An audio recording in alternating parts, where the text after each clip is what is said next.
La parole est à Madame Marina Ferrari, rapporteure spéciale de la Commission des finances, de l'économie générale et du contrôle budgétaire, et pour 5 minutes.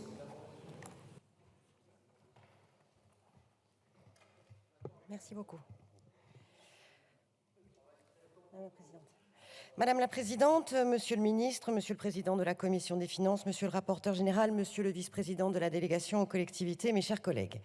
Le PLF 2024, soumis actuellement à l'examen du Parlement, est pour la deuxième année consécutive un budget qui marque la relance d'une nouvelle politique de soutien à nos collectivités qui sont en première ligne sur de nombreuses politiques publiques. À fin 2022, nous constatons une bonne santé financière de nos collectivités, reflétant d'une part la qualité excellente de la gestion des élus locaux, mais aussi le soutien important de l'État face à la crise.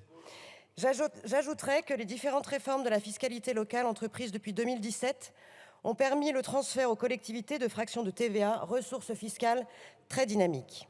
Sans entrer dans la litanie des chiffres, j'aimerais ici en rappeler certains. Les indicateurs financiers de nos collectivités sont meilleurs fin 2022 qu'en 2019 avant la pandémie. Si leurs dépenses de fonctionnement du fait de la crise et de l'inflation ont augmenté de 4,5% en un an, leurs recettes de fonctionnement ont également connu une progression supérieure de plus 5%, s'élevant à 259 milliards d'euros au total. En résulte une épargne nette très importante, ça a été évoqué, et des réserves sur les comptes du Trésor de plus de 60 milliards d'euros. Leurs dépenses d'investissement sont quant à elles restées à un niveau élevé de 61,6 milliards, preuve de la volonté de nos élus de poursuivre, malgré la frilosité ambiante, leur mission d'aménagement et de développement du territoire. J'ai géré une commune, chers collègues, vous devriez vous renseigner. Les mesures de soutien de l'État pendant la crise, à hauteur de 10 milliards, ont permis indéniablement d'en atténuer les effets.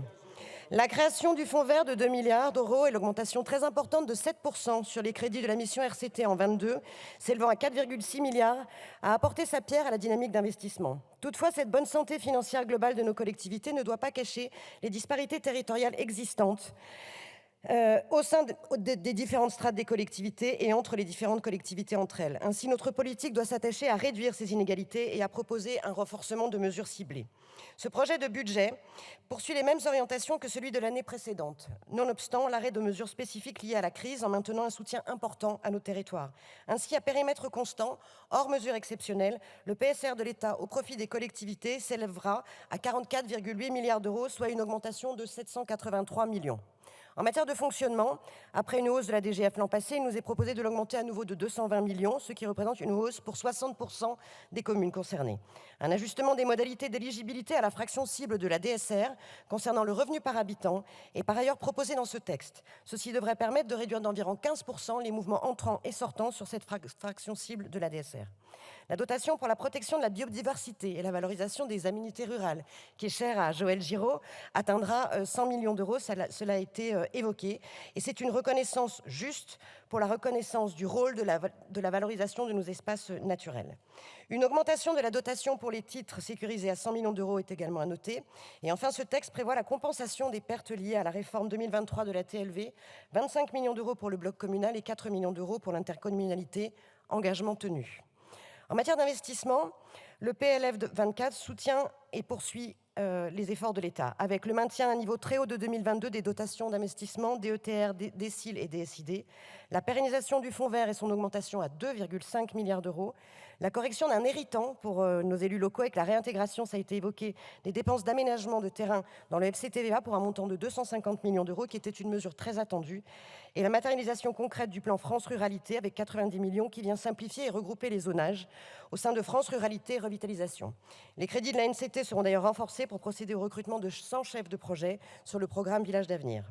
Monsieur le ministre, mes chers collègues, si les dispositions de ce PLF vont dans le bon sens, nous devons toutefois demeurer vigilants et à l'écoute de nos collectivités. La baisse observée des DMTO sur 2023, qui pèse déjà sur les finances de certains départements, doit nous alerter.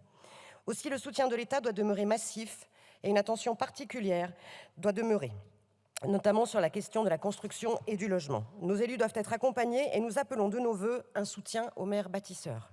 Afin de redonner plus d'autonomie fiscale à nos collectivités, comme nous l'avons déjà engagé avec la THRS, nous avançons sur la déliaison des taux pour laisser plus de latitude aux élus locaux. Faisons-leur confiance.